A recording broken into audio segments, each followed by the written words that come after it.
Prince William quietly became the legal owner of one of the largest private estates in Britain, and almost immediately, everything changed.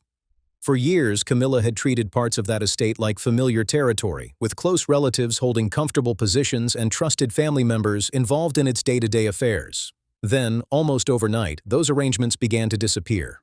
No dramatic announcement, no emotional public statement, just updated records, missing names, and a decision that sent a powerful message through royal circles. And what he's now preparing to do next has apparently sent Camilla into a spiral so deep that sources say she's genuinely terrified about where she's even gonna live.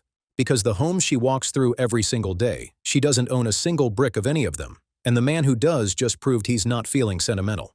In that single instant, before the world had even fully processed the announcement, a chain reaction fired off inside the British royal family that is still tearing through relationships today. Charles became king, obviously. That part everyone saw coming, but something else happened in that same breath. Something that barely made the headlines but carried consequences that are absolutely massive. William, who was 40 years old at the time, became the Duke of Cornwall. It was automatic by law. The second his father became monarch, William became the sole owner of one of the oldest and most powerful private estates on earth. We're not talking about a ceremonial title here.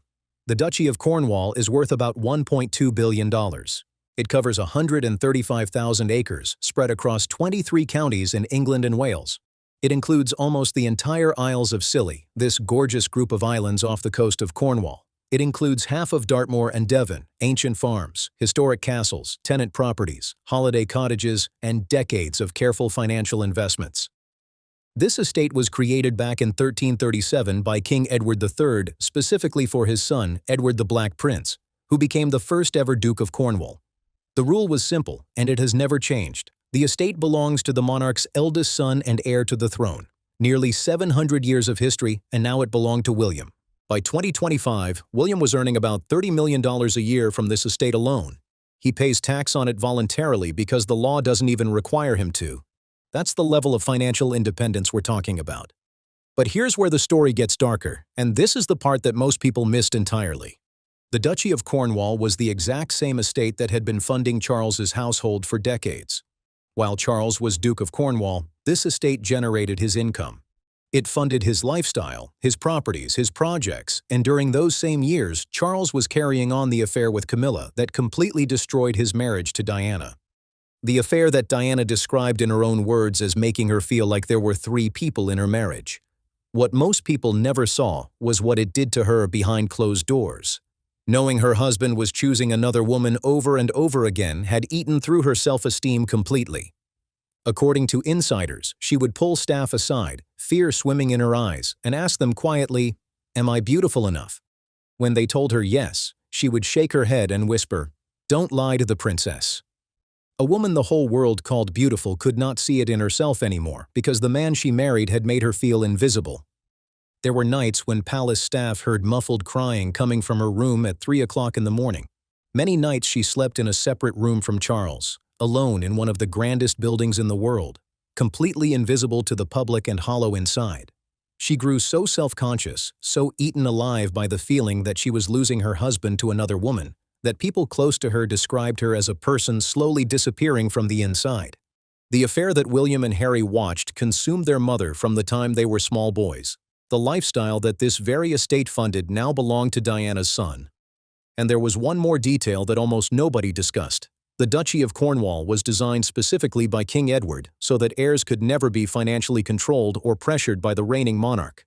William owning it meant he was financially independent of his own father, independent of everyone. And it had very modern consequences that Camilla's family was about to feel. Because inside that estate collecting a royal paycheck for nearly 20 years was a woman named Annabel Elliot, Queen Camilla's younger sister. She had been hired back in 2005 to design the interiors of duchy properties across Cornwall, Wales, and the Isles of Scilly. She was hired without any competitive process. She got the contract because her sister married the man who owned the estate.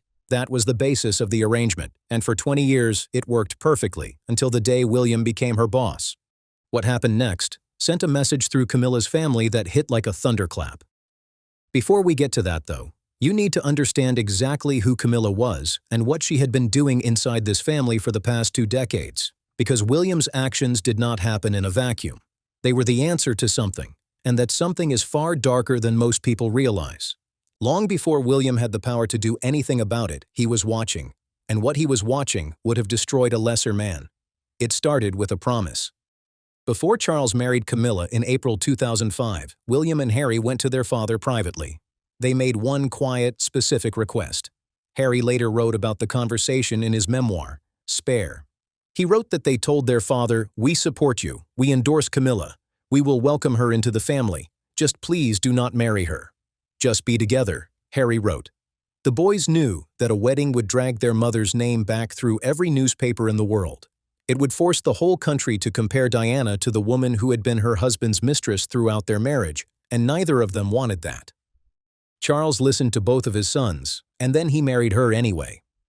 To manage the public reaction, Buckingham Palace made a specific public announcement. When Charles eventually became king, Camilla would be known as Princess Consort. She would never be queen. That was the deal. William accepted it. He attended the wedding, shook hands, smiled for the cameras, and carried the weight of what it all meant somewhere deep and private where nobody could see it. In February 2022, something happened that many people did not fully understand at the time. Queen Elizabeth II released a message marking her 70 years on the throne. It was meant to be a moment of reflection, a moment of legacy, but buried inside that message was a decision that would change everything. She said it was her sincere wish that Camilla be known as Queen Consort when King Charles became king. At first, people assumed it was an act of acceptance, maybe even forgiveness, but those close to the Queen told a very different story. This was not about love or approval. This was fear. By this point, the Queen was dying. Her health was failing fast, and she knew it. She could see what was coming. The crown would soon pass to Charles, bringing a storm she would not be there to control. One insider put it bluntly. She wasn't blessing Camilla. She was containing something. In private, the Queen had used words that never reached the public. She had described Camilla as dangerous. She had watched for years. She had seen how far things could go, and in those final years, she made a decision that felt less like approval and more like surrender. She gave Camilla what she wanted, not because she believed in her, but because she feared what might happen if she didn't. It was the act of a woman trying to put out a fire she knew she would not live long enough to fight. Then came May 2023, the coronation, and something else quietly changed. The word consort began to disappear until suddenly it was gone. Camilla was no longer Queen Consort. She was simply Queen, the exact title she had always wanted, the one both princes had once made clear should never happen. And yet there it was, official and complete. One source later said what many had suspected all along: she was never going to settle for anything less. William had watched every version of the original promise get rewritten, and he said nothing. But the resentment was described by sources as deep and carefully hidden. One source put it plainly: William is more diplomatic than Harry, so he has tried to disguise his resentment. The way Camilla betrayed his mother has not been forgotten. And there was far more to resent than just the title. Camilla did not simply wait for her position to grow. She worked for it, and she had a very specific way of operating. When she wanted Charles to see William or Harry in a negative light, she would go to him privately and whisper her version of events into his ear. She shaped what Charles thought about his own sons slowly and quietly from the inside. Royal biographer Christopher Anderson confirmed that Camilla was known to do exactly this, feeding Charles her assessments of William and Harry's shortcomings when nobody else was in the room. The other side was the press. Camilla had built relationships with key British journalists, and her team used those relationships to shape coverage. When she needed to look good, stories appeared. When she needed someone else to look bad, stories appeared too. Her team planted the false story that Meghan had made Kate cry before the 2018 royal wedding. That story tore through the British press and caused real damage inside the family. Everyone in the palace knew it was false. Charles's team refused to correct it. William and Harry went directly to their father and told him what his communications team was doing. Charles shouted at them and told William he was being paranoid. Camilla had built a system where every door they tried to open seemed to lead back to her. William was watching closely. He remembered everything and waited for the day he had the power to respond. The arrangement with Annabelle was built from the same blueprint. Camilla's sister was handed the lucrative royal contract without competing for it, and she kept it for 20 years. But beneath that contract was an older connection. Back when Charles was still married to Diana, the relationship with Camilla had to remain hidden. One place where they reportedly met was a quiet country house in Dorset. Annabel's home in the village of Store Payne offered privacy away from public attention. It became a place where they could meet, and Annabel provided the space and discretion that made those meetings possible. Years later, after everything had become public and Diana was gone, Annabel was being paid through the duchy connected to William. When William finally had the authority to act, the question was never whether he would. The question was only how. The moment William became Duke of Cornwall, he knew exactly what he was going to do about Annabel Elliot. He would remove her from the duchy payroll. He did not call a meeting. He did not send a letter. He did not make a public statement. He simply waited for the Duchy of Cornwall to publish its routine annual financial accounts. It is a document that almost nobody outside royal financial circles ever reads. A dry technical record of income, expenses, and staffing across the estate. But this time, something was different. Annabel Elliot's name was gone. 20 years of royal employment ended without a single public word. To understand how much that removal meant, you need to understand how much Annabel had built during those 2 decades. Annabel was widely respected for her work. In 2014, she was named the 5th most influential female interior designer in the United Kingdom. She designed the interiors of 12 holiday cottages on the Isles of Scilly. She worked on properties at Restormel Castle and the Llywelyn estate in Wales. She also transformed a rundown barn at Dumfries House in Ayrshire, Scotland, into a guest house used for weddings and private events.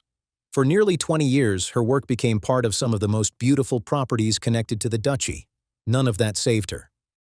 Royal expert Emmy Griffiths explained the situation carefully. She said that after Prince William became Duke of Cornwall, he removed Annabel from the payroll, a decision that caused a few ripples and headlines. The official explanation was equally careful. Sources said the decision was no reflection on her work. Everyone understood it was about something else. A separate royal source claimed William's move sent a message. According to that source, he wanted to cut away royal hangers-on and reduce the lavish spending his father had built up while managing the duchy. Cut away the royal hangers-on. That was the phrase that stood out. It reflected how William reportedly viewed arrangements created during his father's time in charge. At the same time Annabel disappeared from the payroll, William was bringing in people he trusted. He appointed Harry Aubrey Fletcher and William Van Cutsum, both longtime friends and godparents to Prince George and Prince Louis. The message did not need explaining. Out went Camilla's family. In came William's people. Every position Charles had filled with someone from his circle was being reviewed. Every arrangement connected to Camilla's circle was being examined. On the surface, the financial cost was modest. Annabel had been paid between about £20,000 and £82,000 a year. Against a $1.2 billion estate, those numbers are almost nothing.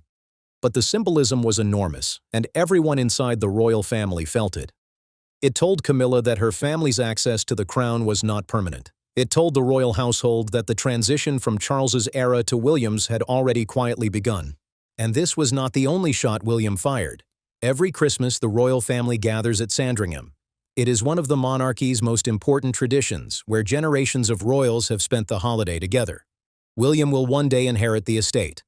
Camilla decided to invite her son, Tom Parker Bowles, from her first marriage, to the family Christmas. Reports claimed a furious William made his position clear. He would not attend the main Christmas lunch if Tom was present. Camilla invited Tom anyway. Tom later confirmed to the Telegraph that his mother had personally asked him to come, saying they had not spent Christmas together in a long time. Tom came. William did not attend the main gathering at the big house. Instead, he stayed with Kate and their children at Anmer Hall on the Sandringham estate. Camilla had effectively forced the future king away from the main family gathering at an estate he will one day own because she refused to change her plans. That was more than a family disagreement. It became a power struggle played out over Christmas lunch. Then, in September 2025, something happened publicly that made the tension impossible to ignore. During Donald Trump's state visit to Windsor Castle, Kate fell into easy conversation with Melania Trump. The two women appeared to connect warmly. Then Camilla stepped in. What happened next lasted only a second, but changed the mood of the moment.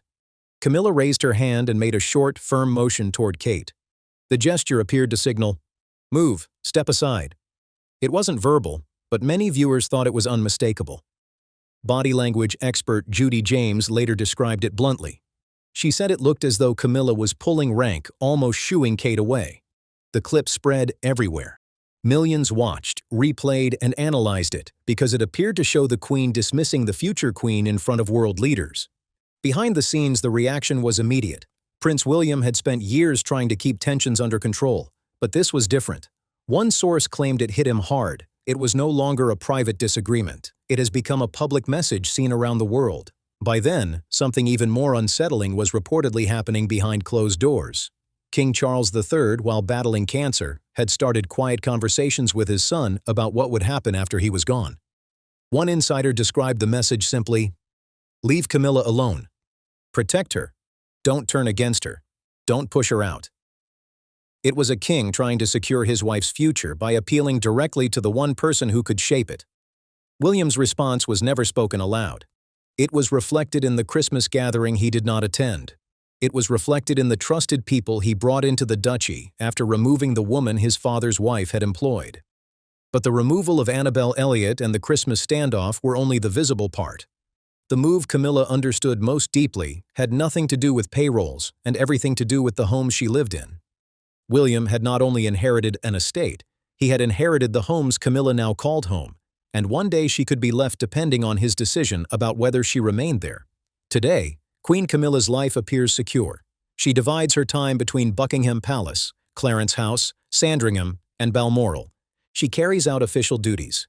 She has the support of the king. She holds the title, Her Majesty the Queen, and serves as patron or president of more than 90 charities. From the outside, everything appears stable. But everything she has is connected to one man, and that man has cancer. Here is something many people do not fully realize. Sandringham House in Norfolk and Balmoral Castle in Scotland are not government property. They are private family estates. Queen Elizabeth II inherited both from King George VI. When Elizabeth died in September 2022, they passed directly to Charles. When Charles dies, they will pass directly to William. Balmoral is estimated to be worth about $140 million. Sandringham is estimated at about $65 million. Together, they represent more than $200 million in private property where Camilla now lives. None of it legally belongs to her. One day, these homes will belong to William, the man who removed her sister from the duchy payroll without public comment. Balmoral carries meaning that goes far beyond money. William was 15 and staying there with Harry in August 1997 when Charles came before dawn to tell them their mother had died in Paris. The brothers walked those grounds devastated, facing a loss no child should ever experience. One detail has continued to attract attention over the years. When Charles first received the news from Paris, reports say he called Camilla before speaking with others at Balmoral. She reassured him Diana would be fine. Later came the second call confirming Diana had died. Camilla now walks those same grounds as the Queen. One day, William will own them. When Charles dies, the legal transfer happens immediately, just as William automatically became Duke of Cornwall in 2022. William becomes king the moment his father dies. Kate becomes queen, and Camilla no longer holds the title of queen. She would most likely become Queen Dowager, the widow of a king. It is an established royal title, but it marks a very different position. Here is the part many believe would concern Camilla most. Her royal status comes through marriage, not birth. That means her future role after Charles is gone will depend on decisions made under William's reign. Charles removed Diana's HRH title after their divorce. William witnessed that happen. He understands how royal titles can change. Sandringham and Balmoral will belong to him, and whether Camilla continues living there would ultimately depend on his decision. There is no legal guarantee giving her permanent access. She would remain there only if invited to do so. One final detail makes the situation even more significant. Before marrying Charles, Camilla owned Ray Mill House in Wiltshire, the only property that belonged entirely to her. She often described its gardens as the best therapy in the world. It was her private retreat away from royal life, but she eventually sold it. The reason given was her desire to fully commit to royal life beside Charles. The result is that when Charles is gone, Camilla will no longer have a private home of her own. Where she lives afterward will depend on arrangements made at that time. Whatever happens next, one thing is clear. The balance of power inside the royal family has changed. Prince William now controls one of the most important private estates in Britain, and with that comes influence that reaches far beyond money. Every decision he makes will be watched, analyzed, and debated for years to come. Some parts of this story are based on public records, while others come from reports, royal commentators, and claims that remain open to interpretation. Only those inside the palace know the full truth behind these relationships. What do you think? Is Prince William simply modernizing the monarchy and making practical decisions? Or do you believe these moves reveal something much more personal behind palace walls? Share your thoughts in the comments below. If you enjoyed this video, don't forget to like, subscribe, and turn on notifications so you never miss our next deep dive into the stories, history, and controversies surrounding the British royal family. Thanks for watching, and we'll see you in the next video.